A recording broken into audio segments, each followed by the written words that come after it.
سب سے پہلے تو مجھے ماجد یہ بتائیں، یہ جو اپنے بچپن سے ماشاءاللہ سے الیکشنز کور کر رہے ہیں، تو الیکشن سے پہلے جو ماحول بنتا ہے، کیا یہ وہی ماحول ہے جو کہ بن چکا ہے یا آپ کو لگتا ہے کہ نہیں وہ چیز ابھی مسنگ ہے؟ جی بہت شکریہ۔ اس کی وجہ یہ ہے کہ ابھی تک پاکستان میں پچھلے 1-2 سال کے اندر جتنے سیاسی واقعات ہوئے ہیں ان کی وجہ سے غیر یقینی کی کیفیت میں اضافہ ہوا تھا۔ ہمارے سامنے خیبر پختونخوا اور پنجاب کے صوبائی الیکشنز کی مثال ہے کہ جن میں سکیجول بھی آ گیا، تاریخیں اناؤنس ہو گئیں، لیکن اس کے بعد بھی وہ الیکشنز نہ ہو سکے۔ تو اس لیے بہرحال عوام کہیں نہ کہیں گو مگو کی کیفیت کا شکار رہے ہیں، لیکن اب سپریم کورٹ کے حالیہ فیصلے کے بعد اس حوالے سے تھوڑی سی کلیئرٹی سامنے آئی ہے۔ وہ ابہام ختم ہو گیا۔ جی اب ایسا لگ رہا ہے کہ واقعی سپریم کورٹ اور ادارے سنجیدہ ہیں کہ وہ الیکشنز کی طرف اب جانا چاہتے ہیں، لیکن اس کے باوجود بھی چونکہ میں نے آپ سے یہ ریسنٹ ایگزامپلز شیئر کی، تو اس لیے ابھی تک انتخابی ماحول نہیں بن سکا۔ پہلے کم از کم یہ ہوتا تھا کہ حلقوں کے اندر جتنے بھی امیدوار ہیں، خواہ وہ مسلم لیگ نون سے آ رہے ہوں، تحریک انصاف سے آ رہے ہوں، پیپلز پارٹی سے آ رہے ہوں، وہ کم از کم اپنے بینرز یا پوسٹرز وغیرہ لگا دیتے تھے اور اس کے نیچے صرف لکھا ہوتا تھا ابھی تک تو ٹکٹیں نہیں ملی، نام ہی سامنے نہیں آئے۔ جی یہ ٹکٹوں کے نام سامنے آنے سے پہلے کی ایک ایکسرسائز ہوتی تھی کہ وہ صرف اپنے نام اور تصویروں کے پوسٹر بینر لگا دیتے تھے، تو اس دفعہ شاید انہوں نے اس حوالے سے بھی بچت کیا اور انہوں نے یہ سوچا ہے کہ جب الیکشن کے حوالے سے کلیئرٹی آ جائے گی تب ہی ہم انتخابی مہم میں اپنا پیسہ لگائیں گے۔ تو اب ایسے لگ رہا ہے کہ اب تھوڑا تھوڑا پنجاب کے کئی شہروں کے اندر پولیٹیکل ایکٹیویٹی دیکھنے میں آ رہی ہے۔ صحیح، ٹھیک ہے۔ اچھا مجھے بتائیں کہ پاکستان پیپلز پارٹی مسلسل وہ شکایت کری ہے کہ اسے لیول پلینگ فیلڈ نہیں دی جا رہی، آپ کو لگ رہا ہے کہ آنے والے دنوں میں جو خدشات ان کی کچھ دور ہوں گے؟ پیپلز پارٹی کا مسئلہ یہ ہے جی کہ اگر وہ فیڈرل میں حکومت بنانا چاہتے ہیں تو انہیں پنجاب کی 141 نیشنل اسمبلی کی سیٹس کے اوپر اچھی کارکردگی دکھانی ہوگی، اور پنجاب میں فی الحال ان کی کارکردگی اتنی بہتر نہیں ہے۔ تو اس لیے جو پنجاب ایک مین بیٹل گراؤنڈ ہے، وہاں پر پیپلز پارٹی کو یہ شکوہ ہے کہ حکومت، نگران حکومت، یہ لوگ مسلم لیگ نون کو سپورٹ کر رہے ہیں۔ لیکن میں سمجھتا ہوں کہ پیپلز پارٹی نے گزشتہ 2 الیکشنز میں مفاہمت کی جو پالیسی اختیار کی، پہلے مسلم لیگ کاف کے ساتھ اتحاد کیا، پھر مسلم لیگ نون کے ساتھ ان کی خاموش مفاہمت رہی، اس سے پنجاب میں پیپلز پارٹی کا ووٹر بہت مایوس ہوا اور اکثر ووٹرز جو ہیں وہ پیپلز پارٹی سے تحریک انصاف کی طرف شفٹ کر گئے۔ تو اب مجھے ایسا لگتا ہے کہ اس الیکشن میں اگر پیپلز پارٹی یہ چاہتی ہے کہ وہ پنجاب سے بہتر نتائج سامنے لے کے آئے تو انہیں شدید محنت کی ضرورت ہے، لیکن ابھی تک ایسی کوئی محنت نظر نہیں آ رہی کہ جس کی بنیاد پہ ہم یہ کہہ سکیں کہ پیپلز پارٹی پنجاب میں کوئی بہتر کارکردگی دکھائے گی۔ صحیح۔ اچھا یہ مجھے مسلم لیگ نون کے حوالے سے بتائیے گا ماجد، یہ ان کے اندر کے معاملات کیسے چل رہے ہیں؟ پچھلے کئی دنوں سے ان کے بڑے بورڈ کے اجلاس بھی ہوئے لیکن وہ بھی بے نتیجہ ختم ہوئے، تو وہاں پہ بھی چیزیں کچھ اب کلیئر ہو رہی ہیں؟ جی مسلم لیگ نون کا جو ٹکٹ پروسیس ہے وہ بالکل اسی طرح ہی چلتا ہے، وہ پوری ایک ایکٹیویٹی کرتے ہیں اور تمام ڈویژنز کے کوارڈینیٹرز پہلے وہاں مخصوص اضلاع میں جا کے امیدواروں کو ملتے ہیں، وہاں سے ریکمنڈیشنز لے کے پھر سینٹرل پارلیمنٹری بورڈ جو ہے اس کے اندر یہ چیزیں ڈسکس کی جاتی ہیں، اور مسلم لیگ نون کا چونکہ مین فوکس پنجاب پہ ہوتا ہے تو اس لیے وہ یہاں کے امیدواروں کی سلیکشن کے حوالے سے کافی محنت کرتے ہیں۔ اس کی وجہ یہ ہے کہ اگر کوئی امیدوار آزاد حیثیت میں آ جائے تو پھر ان کے ووٹ تقسیم ہونے کا خدشہ ہوتا ہے، تو جن لوگوں کو انہوں نے ٹکٹ نہیں دینا ہوتا ان کو پھر وہ ضلعی حکومتوں کے کوئی عہدے آفر کرتے ہیں، سینیٹرشپ آفر کرتے ہیں، تو اس طرح مسلم لیگ نون کی ٹکٹس کا اعلان بالکل آخر میں جا کے ہوتا ہے، اور یہ مسلم لیگ نون کے لیے نارمل پروسیس ہے۔ اس کی وجہ یہ ہے کہ مسلم لیگ نون سمجھتی ہے کہ اگر ہم ٹکٹس کا اعلان پہلے کر دیں گے تو جو لوگ ناراض ہیں یا جو اس ٹکٹ کے معاملے سے مطمئن نہیں ہیں وہ دوسری پارٹیز کی طرف چلے جائیں گے، تو اس لیے مسلم لیگ نون اچھا ٹائم نہیں دینا چاہ رہی ہے ایسے لوگوں کو؟ جی بالکل صحیح، ٹھیک ہے۔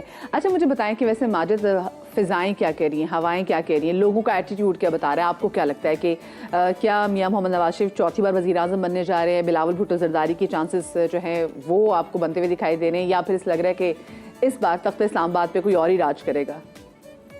جی ابھی تک کی جو سیاسی فضا ہے اس کے اندر تحریک انصاف ابھی بھی ایک ایسا خطرہ ہے کہ جس سے مسلم لیگ نون اور پیپلز پارٹی کو خاصی پریشانی کا سامنا ہے، اور اس وقت یہ بات درست ہے کہ سیاسی طور پہ تحریک انصاف مشکل میں ہے، لیکن ووٹرز کے پاس جاتے ہوئے مسلم لیگ نون کا بنیادی طور پہ ایک بنیادی جو مسئلہ ہے وہ یہ ہے کہ ان کے پاس پریزنٹ کرنے کے لیے کارکردگی کا بیانیہ نہیں ہے. مسلم لیگ نون نے اپنے گزشتہ 3 الیکشنز اس بنیاد پر لڑے کہ ہمارا ایک ترقی کا بیانیہ ہے, ہماری کارکردگی ہے, پرفارمنس ہے. لیکن اس دفعہ مسئلہ یہ ہے کہ 16 ماہ کی حکومت کے بعد مسلم لیگ نون جب عوام میں جا رہی ہے تو ان کے پاس کارکردگی کے حوالے سے کوئی چیز پیش کرنے کے لیے نہیں ہے. وہ صرف یہ کہہ رہے ہیں کہ ہم نے ملک کو ڈیفالٹ سے بچایا. تو اس مہنگائی کے دور میں اور قیمتوں کے اضافے کے ساتھ عوام اس چیز کو بائی کرتی نظر نہیں آ رہی. اس لیے بڑا مشکل ہوگا. اچھا Majid, because you talked about Pakistan Tehreek-e-Insaf and Lateef Khosa is the one person who is running against the wind.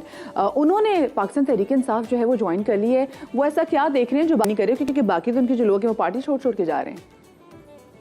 جی, لطیف کھوسا صاحب کے حوالے سے یہ بات کہی جا سکتی ہے کہ اس میں 2 وجوہات ہیں. ایک تو یہ ہے کہ پاکستان پیپلز پارٹی کی پنجاب میں چونکہ سپیس کم ہے, اس لیے سردار لطیف کھوسا کو یہاں سے کوئی سائزیبل حصہ نہیں مل سکتا, اور مسلم لیگ نون میں وہ جا نہیں سکتے کیونکہ ان کے ڈفرینسز بہت زیادہ ہیں. اس لیے ان کے پاس ایک جو سوٹیبل آپشن تھی وہ تحریک انصاف ہی تھی, کیونکہ بہرحال اس وقت تحریک انصاف ایک مضبوط اپوزیشن کی جماعت ہے, اور اگر ہم پیپلز پارٹی اور مسلم لیگ نون سے موازنہ کریں تو سردار لطیف کھوسا کو یہاں پر امپورٹنس زیادہ مل سکتی ہے. تو اس اہمیت کے لیے میں سمجھتا ہوں کہ ان کا یہ فیصلہ درست ہے. ٹھیک ہے. اچھا ماجد, آپ کو کیا لگتا ہے کہ استحکام پاکستان پارٹی اور دوسری نئی جماعتیں کیا کوئی بڑا اپسیٹ کر سکیں گی؟ کیا ان میں بھی خاص, کیونکہ ہم دیکھ رہے ہیں ان میں بھی خاصے بڑے نام شامل ہیں؟ جی, استحکام پاکستان پارٹی کے جو پلس پوائنٹ ہے وہ یہ ہے کہ یہ الیکٹیبلز کی جماعت ہے, یہ نظریاتی لوگوں کی جماعت نہیں ہے, اور الیکٹیبلز کا اپنے اپنے حلقوں کے اندر خاصا ووٹ ہوتا ہے, اور اس کی بنیاد پہ وہ الیکشن میں جا کے بہتر کارکردگی حاصل کر سکتے ہیں. لیکن اس میں مسئلہ یہ ہے کہ اگر ان کی مسلم لیگ نون کے ساتھ کوئی سیٹ ایڈجسٹمنٹ ہو جاتی ہے تو پھر میرا خیال ہے کہ یہ ایک بہتر مقابلے کی پوزیشن میں آئیں گے. اگر سیٹ ایڈجسٹمنٹ کے بغیر یہ حلقوں میں جاتے ہیں تو وہاں پہ 3 وے فائٹ ہو جائے گی. وہاں پہ پیپلز پارٹی کا کینڈیڈیٹ بھی ہوگا, استحکام پاکستان پارٹی کا کینڈیڈیٹ بھی ہوگا, مسلم لیگ نون کا بھی ہوگا, تو وہ مقابلے کی فضا بڑھ جائے گی. اور اگر اس میں 2002 میں نیشنل الائنس کی ایگزامپل دینا چاہوں گا کہ وہ بھی مضبوط انتخابی امیدواروں پہ مشتمل ایک اتحاد تھا کہ جنہوں نے 13 کے قریب نیشنل اسمبلی کی سیٹیں حاصل کی تھی. تو اگر استحکام پاکستان پارٹی بہتر مینجمنٹ کرتی ہے اور وہ ایڈجسٹمنٹ کے حوالے سے ایک بہتر پروپوزل کے ساتھ کام کرتی ہے تو ہو سکتا ہے کہ وہ 10 سے زائد سیٹیں حاصل کر جائیں. چلیے ٹھیک ہے. تھینک یو سو مچ ماجد کہ آپ نے ہمیں جوائن کیا صبح. آپ کے وقت کا بہت شکریہ. بات الیکشنز کی, الیکشن کی فضا جو ہے وہ جو گہما گہمی ہوتی ہے وہ ہمیں اتنی نظر نہیں آ رہی تھی, اور مسلسل بار بار ابہام پیدا کیا جا رہا تھا کہ بھائی پتہ نہیں الیکشن ہوں گے یا نہیں ہوں گے. یہ اگر مگر کا جو چکر ہے وہ ہو گیا ہے ختم. عام انتخابات کا جو بگل بچ گیا ہے. الیکشن کمیشن نے سپریم کورٹ کے حکم پر انتخابی شیڈول جو ہے وہ جاری کر دیا ہے. 8 فروری کو پولنگ میں نئی حکومت کا چناؤ ہوگا ہی ہوگا. پبلک نوٹس جو ہے وہ 19 دسمبر کو جاری ہو جائے گا, اور کاغذات نامزدگی 20 سے 22 دسمبر تک جمع ہو جائیں گے. کاغذات نامزدگی کی جانچ پڑتال جو ہے وہ 24 سے 30 دسمبر تک ہوگی. میں آپ کو کچھ اہم ڈیٹس بتا رہی ہوں. 3 جنوری کو کاغذات کی منظوری اور مسترد ہونے پر اپیلوں کی سماعت ہوگی. پھر ہم 13 جنوری پر آ جاتے ہیں تو 13 جنوری کو امیدواروں کو انتخابی نشانات الاٹ کیے جائیں گے, اور ای سی پی میں الیکشن مینجمنٹ سسٹم کا بھی باقاعدہ آغاز ہو گیا ہے. انتخابات کے تمام مراحل اسی سسٹم کے تحت سر انجام دیے جائیں گے. ریٹرننگ افسران کی تربیت آج سے شروع ہو جائے گی جو کہ روک دی گئی تھی, اور اسی وجہ سے اسپیکولیشن شروع ہو گئی تھی کہ اگر ان کی ٹریننگ روک دی جائے گی تو الیکشنز کیسے ہوں گے. میں بات کروں بلوچستان کی اور خیبر پختونخوا کی, تو وہاں پر آپ کو پتہ ہے کہ ایز آلویز جب بھی الیکشنز کی ہم بات کرتے ہیں تو وہاں پر سیکیورٹی صورتحال جو ہے اس کے حوالے سے کافی زیادہ کنسرن رہتا ہے, اور اس بار بھی کنسرن ہے. اسی حوالے سے بات کریں گے.